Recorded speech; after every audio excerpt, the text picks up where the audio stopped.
আজ শেষ দফার লোকসভা নির্বাচন বরাহনগরের রবীন্দ্র ভবনে ভুয়ো ভোটারকে হাতে নাতে ধরলেন বিজেপি প্রার্থী সজল ঘোষ।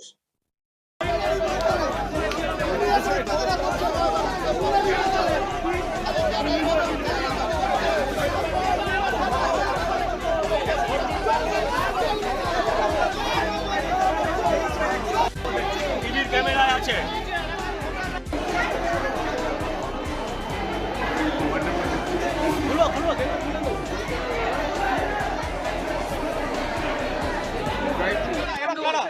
ভুয়ো ভোটার, প্রক্সি ভোটার বাইরে থেকে এসছে ভোট দিতে, আমি হাতে নাতে ধরেছি।